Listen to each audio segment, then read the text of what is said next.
창세기 19장. 저녁때에 두 천사가 소돔에 이르렀다. 롯이 소돔성 어귀에 앉아 있다가 그들을 보고 일어나서 맞으며 얼굴을 땅에 대고 엎드려 청하였다. 두 분께서는 가시는 길을 멈추시고 이 종의 집으로 오셔서 발을 씻고 하룻밤 머무르시기 바랍니다. 내일 아침에 일찍 일어나셔서 길을 떠나시기 바랍니다. 그들이 대답하였다. 아닙니다. 우리는 그냥 길에서 하룻밤을 묵을 생각입니다.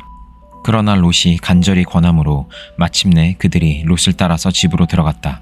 롯이 그들에게 누룩 넣지 않은 빵을 구워서 상을 차려주니 그들은 롯이 차려준 것을 먹었다. 그들이 잠자리에 들기 전에 소돔성 각 마을에서 젊은이, 노인 할 것 없이 모든 남자가 몰려와서 그 집을 둘러쌌다. 그들은 롯에게 소리쳤다. 오늘 밤에 당신의 집에 온 그 남자들이 어디에 있소? 그들을 우리에게로 데리고 나오시오. 우리가 그 남자들과 상관 좀 해야 하겠소. 롯은 그 남자들을 만나려고 바깥으로 나가서는 뒤로 문을 걸어 잠그고 그들을 타일렀다. 여보게들, 제발 이러지 말게. 이건 악한 짓일세. 이것 보게. 나에게 남자를 알지 못하는 두 딸이 있네. 그 아이들을 자네들에게 줄 터이니 그 아이들을 자네들 좋을 대로 하게. 그러나 이 남자들은 나의 집에 보호받으러 온 손님들이니까 그들에게는 아무 일도 저지르지 말게. 그러자 소돔의 남자들이 롯에게 비켜 서라고 소리를 지르고 나서 이 사람이 자기도 나그네 살이를 하는 주제에 우리에게 재판관 행세를 하려고 하는구나. 어디 그들보다 당신이 먼저 혼 좀 나보시오 하면서 롯에게 달려들어 밀치고 대문을 부수려고 하였다.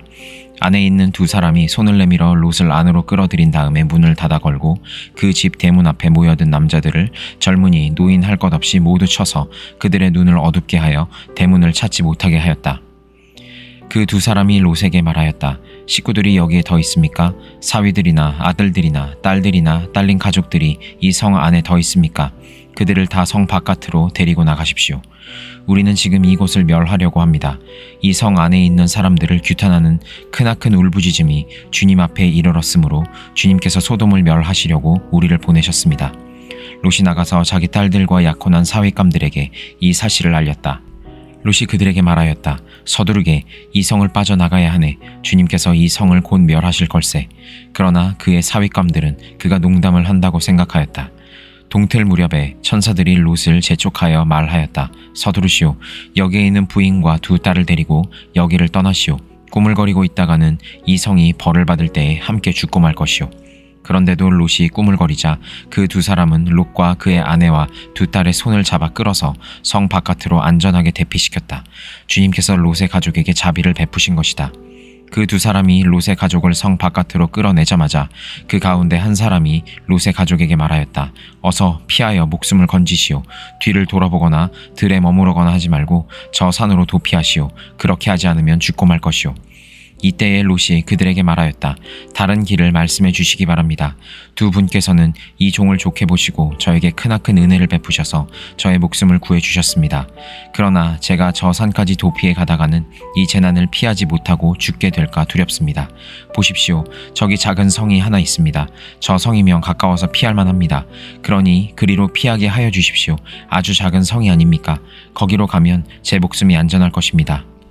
그 사람이 롯에게 말하였다. 좋소. 내가 그 청을 들어주겠소. 저 성은 멸하지 않겠소.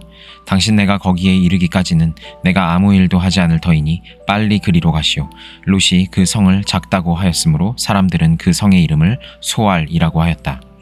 롯이 소알에 이르렀을 때에 해가 떠올라서 땅을 비췄다. 주님께서 하늘 곧 주님께서 계신 곳으로부터 소돔과 고모라의 유황과 불을 소나기처럼 퍼부으셨다. 주님께서는 그 두 성과 성 안에 사는 모든 사람과 넓은 들과 땅에 심은 채소를 다 엎어 멸하셨다. 롯의 아내는 뒤를 돌아보았으므로 소금 기둥이 되었다. 다음 날 아침에 아브라함이 일찍 일어나서 주님을 모시고 서 있던 그곳에 이르러서 소돔과 고모라와 넓은 들이 있는 땅을 내려다보니 거기에서 솟아오르는 연기가 마치 옹기가마에서 나는 연기와 같았다. 하나님은 들에 있는 성들을 멸하실 때에 아브라함을 기억하셨다. 그래서 하나님은 롯이 살던 그 성들을 재앙으로 뒤덮으실 때에 롯을 그 재앙에서 건져 주신 것이다. 롯은 소알에 사는 것이 두려워서 두 딸을 데리고 소알을 떠나 산으로 들어가서 숨어서 살았다. 롯은 두 딸들과 함께 같은 굴에서 살았다. 하루는 큰딸이 작은딸에게 말하였다. 우리 아버지는 늙으셨고 아무리 보아도 이 땅에는 세상 풍속대로 우리가 결혼할 남자가 없다. 그러니 우리가 아버지께 술을 대접하여 취하시게 한 뒤에 아버지 자리에 들어가서 아버지에게서 씨를 받도록 하자. 그날 밤에 두 딸은 아버지에게 술을 대접하여 취하게 한 뒤에 큰딸이 아버지 자리에 들어가서 누웠다. 그러나 아버지는 큰딸이 와서 누웠다가 일어난 것을 전혀 알아차리지 못하였다. 이튿날 큰딸이 작은딸에게 말하였다. 어젯밤에는 내가 우리 아버지와 함께 누웠다. 오늘 밤에도 우리가 아버지께 술을 대접하여 취하시게 하자. 그리고 이번에는 내가 아버지 자리에 들어가서 아버지에게서 씨를 받아라. 그래서 그날 밤에도 두 딸은 아버지에게 술을 대접하여 취하게 하였고 이번에는 작은딸이 아버지 자리에 들어가 누웠다. 그러나 이번에도 그는 작은딸이 와서 누웠다가 일어난 것을 전혀 알아차리지 못하였다. 롯의 두 딸이 드디어 아버지의 아이를 갖게 되었다. 큰딸은 아들을 낳고 아기 이름을 모압이라고 하였으니 그가 바로 오늘날 모압 사람의 조상이다. 작은딸도 아들을 낳고 아기 이름을 벤암미라고 하였으니 그가 바로 오늘날 암몬 자손의 조상이다. 마태복음 18장. 그때 제자들이 예수께 다가와서 물었다. 하늘나라에서는 누가 가장 큰 사람입니까? 예수께서 어린이 하나를 곁으로 불러서 그들 가운데 세우시고 말씀하셨다. 내가 진정으로 너희에게 말한다. 너희가 돌이켜서 어린이들과 같이 되지 않으면 절대로 하늘나라에 들어가지 못할 것이다. 그러므로 누구든지 이 어린이와 같이 자기를 낮추는 사람이 하늘나라에서는 가장 큰 사람이다. 또 누구든지 내 이름으로 이런 어린이 하나를 영접하면 나를 영접하는 것이다. 나를 믿는 이 작은 사람 가운데서 하나라도 걸려 넘어지게 하는 사람은 누구라도 차라리 그 목에 큰 맷돌을 달고 깊은 바다에 빠지는 편이 낫다. 사람을 걸려 넘어지게 하는 일 때문에 세상에서 화가 있다. 걸려 넘어지게 하는 일이 없을 수는 없으나 걸려 넘어지게 하는 일을 일으키는 그 사람에게는 화가 있다. 내 손이나 발이 너를 걸려 넘어지게 하거든 그것을 찍어 내버려라. 내가 두 손과 두 발을 가지고 영원한 불 속에 들어가는 것보다는 차라리 손이나 발 없는 채로 생명에 들어가는 편이 낫다. 또 내 눈이 너를 걸려 넘어지게 하거든 빼어버려라. 내가 두 눈을 가지고 불 붙는 지옥에 들어가는 것보다는 차라리 한 눈으로 생명에 들어가는 편이 낫다. 너희는 이 작은 사람들 가운데서 한 사람이라도 업신여기지 않도록 조심하여라. 내가 너희에게 말한다. 하늘에서 그들의 천사들이 하늘에 계신 내 아버지의 얼굴을 늘 보고 있다. 너희는 어떻게 생각하느냐? 어떤 사람에게 양 100마리가 있는데 그 가운데 한 마리가 길을 잃었다고 하면 그는 99마리를 산에다 남겨두고서 길을 잃은 그 양을 찾아 나서지 않겠느냐? 내가 너희에게 말한다. 그가 그 양을 찾으면 길을 잃지 않은 99마리 양보다 오히려 그 한 마리 양을 두고 더 기뻐할 것이다. 이와 같이 이 작은 사람들 가운데서 하나라도 망하는 것은 하늘에 계신 너희 아버지의 뜻이 아니다. 내 형제가 너에게 죄를 짓거든 가서 단 둘이 있는 자리에서 그에게 충고하여라. 그가 너의 말을 들으면 너는 그 형제를 얻은 것이다. 그러나 듣지 않거든 한두 사람을 더 데리고 가거라. 그가 하는 모든 말을 두세 증인의 입을 빌어서 확정 지으려는 것이다. 그러나 그 형제가 그들의 말도 듣지 않거든 교회에 말하여라. 교회의 말조차 듣지 않거든 그를 이방 사람이나 세리와 같이 여겨라. 내가 진정으로 너희에게 말한다. 무엇이든지 너희가 땅에서 매는 것은 하늘에서도 매일 것이요 땅에서 푸는 것은 하늘에서도 풀릴 것이다. 내가 진정으로 거듭 너희에게 말한다. 땅에서 너희 가운데 두 사람이 합심하여 무슨 일이든지 구하면 하늘에 계신 내 아버지께서 그들에게 이루어 주실 것이다. 두세 사람이 내 이름으로 모여 있는 자리 거기에 내가 그들 가운데 있다. 그때 베드로가 예수께 나와서 말하였다. 주님, 내 형제가 나에게 자꾸 죄를 지으면 내가 몇 번이나 용서하여 주어야 합니까? 7번까지 하여야 합니까? 예수께서 대답하셨다. 7번만이 아니라 70번을 7번이라도 하여야 한다. 그러므로 하늘나라는 마치 자기 종들과 셈을 가리려고 하는 어떤 왕과 같다. 왕이 셈을 가리기 시작하니 10,000달란트 빚진 종 하나가 왕 앞에 끌려왔다. 그런데 그는 빚을 갚을 돈이 없으므로 주인은 그 종에게 자신과 그 아내와 자녀들과 그 밖에 그가 가진 것을 모두 팔아서 갚으라고 명령하였다. 그랬더니 종이 그 앞에 무릎을 꿇고 참아주십시오. 다 갚겠습니다 하고 애원하였다. 주인은 그 종을 가엾게 여겨서 그를 놓아주고 빚을 없애주었다.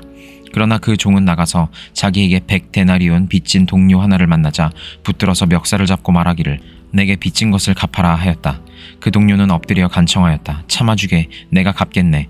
그러나 그는 들어주려 하지 않고 가서 그 동료를 감옥에 집어넣고 빚진 돈을 갚을 때까지 갇혀있게 하였다. 다른 종들이 이 광경을 보고 매우 떼하게 여겨서 가서 주인에게 그 일을 다 일렀다. 그러자 주인이 그 종을 불러다가 놓고 말하였다. 이 악한 종아, 내가 애원하기에 나는 너에게 그 빚을 다 없애주었다. 내가 너를 불쌍히 여긴 것처럼 너도 내 동료를 불쌍히 여겼어야 할 것이 아니냐. 주인이 노하여 그를 형무소 관리에게 넘겨주고 빚진 것을 다 갚을 때까지 가두어 두게 하였다. 너희가 각각 진심으로 자기 형제 자매를 용서해 주지 않으면 나의 하늘 아버지께서도 너희에게 그와 같이 하실 것이다. 느헤미야 8장. 모든 백성이 한꺼번에 수문 앞 광장에 모였다. 그들은 학자 에스라에게 주님께서 이스라엘에게 명하신 모세의 율법책을 가지고 오라고 청하였다. 7째 달 초하루에 에스라 제사장은 율법책을 가지고 회중 앞에 나타났다. 거기에는 남자든 여자든 알아들을 만한 사람은 모두 나와 있었다. 그는 수문 앞 광장에서 남자든 여자든 알아들을 만한 모든 사람에게 새벽부터 정오까지 큰 소리로 율법책을 읽어주었다. 백성은 모두 율법책 읽는 소리에 귀를 기울였다. 학자 에스라는 임시로 만든 높은 나무 단 위에 섰다. 그 오른쪽으로는 마띠디아와 스마와 아나야와 우리야와 힐기야와 마아세야가 서고 왼쪽으로는 브다야와 마사엘과 말기야와 하숨과 하스바다나와 스가랴와 무술람이 섰다. 학자 에스라는 높은 단 위에 서 있었으므로 백성들은 모두 그가 책 펴는 것을 볼 수 있었다. 에스라가 책을 펴면 백성들은 모두 일어섰다. 에스라가 위대하신 주 하나님을 찬양하면 백성들은 모두 손을 들고 아멘, 아멘 하고 응답하고 엎드려 얼굴을 땅에 대고 주님께 경배하였다. 레위 사람인 예수아와 바니와 세레베아와 야민과 악굽과 사부대와 호디야와 마아세야와 그리다와 아사랴와 요사박과 하난과 블라야는 백성들이 제자리에 서 있는 동안에 그들에게 율법을 설명하여 주었다. 하나님의 율법책이 낭독될 때에 그들이 통역을 하고 뜻을 밝혀 설명하여 주었으므로 백성은 내용을 잘 알아들을 수 있었다. 백성은 율법의 말씀을 들으면서 모두 울었다. 그래서 총독 느헤미야와 학자 에스라 제사장과 백성을 가르치는 레위 사람들이 이날은 주 하나님의 거룩한 날이니 슬퍼하지도 말고 울지도 말라고 모든 백성을 타일렀다. 느헤미야는 그들에게 말하였다. 돌아들 가십시오. 살찐 짐승들을 잡아 푸짐하게 차려서 먹고 마시도록 하십시오. 아무것도 차리지 못한 사람들에게는 먹을 몫을 보내주십시오. 오늘은 우리 주님의 거룩한 날입니다. 주님 앞에서 기뻐하면 힘이 생기는 법이니 슬퍼하지들 마십시오. 레위 사람들도 모든 백성을 달래면서 오늘은 거룩한 날이니 조용히 하고 슬퍼하지 말라고 타일렀다. 모든 백성은 배운 바를 밝히 깨달았으므로 돌아가서 먹고 마시며 없는 사람들에게는 먹을 것을 나누어 주면서 크게 기뻐하였다. 이튿날에 모든 백성을 대표하는 각 가문의 어른들이 제사장들과 레위 사람들과 함께 율법의 말씀을 밝히 알고자 하여 학자 에스라에게로 갔다. 그들은 이스라엘 자손은 7째 달 축제에는 초막에서 지내도록 하라는 주님께서 모세를 시켜서 명하신 말씀이 율법에 기록되어 있는 것을 발견하였다. 또한 그들은 책에 산으로 가서 올리브나무와 들 올리브나무와 소귀나무와 종려나무와 참나무에 가지를 꺾어다가 초막을 짓도록 하라는 말이 기록되어 있기 때문에 그 말을 이스라엘 자손이 사는 모든 마을과 예루살렘에 널리 알려야 한다는 것을 알게 되었다. 그래서 백성은 나가서 나뭇가지를 꺾어다가 지붕 위와 마당과 하나님의 성전 뜰과 수문 앞 광장과 에브라임 문 앞 광장에 초막을 세웠다. 사로잡혀 갔다가 돌아온 모든 사람이 초막을 세우고 거기에 머물렀다. 눈의 아들 여호수아 때로부터 그 날까지 그렇게 축제를 즐긴 일이 없었으므로 이스라엘 자손은 크게 즐거워하였다. 에스라는 첫날로부터 마지막 날까지 날마다 하나님의 율법책을 읽어주었다.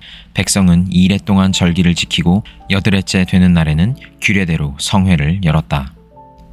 사도행전 18장. 그 뒤에 바울은 아테네를 떠나서 고린도로 갔다. 거기서 그는 본도 태생인 아골라라는 유대 사람을 만났다. 아골라는 글라우디오 황제가 모든 유대 사람에게 로마를 떠나라는 칙령을 내렸기 때문에 얼마 전에 그의 아내 브리스길라와 함께 이탈리아에서 온 사람이다. 바울은 그들을 찾아갔는데 생업이 서로 같으므로 바울은 그들 집에 묵으면서 함께 일을 하였다. 그들의 직업은 천막을 만드는 일이었다. 바울은 안식일마다 회당에서 토론을 벌이고 유대 사람과 그리스 사람을 설득하려 하였다.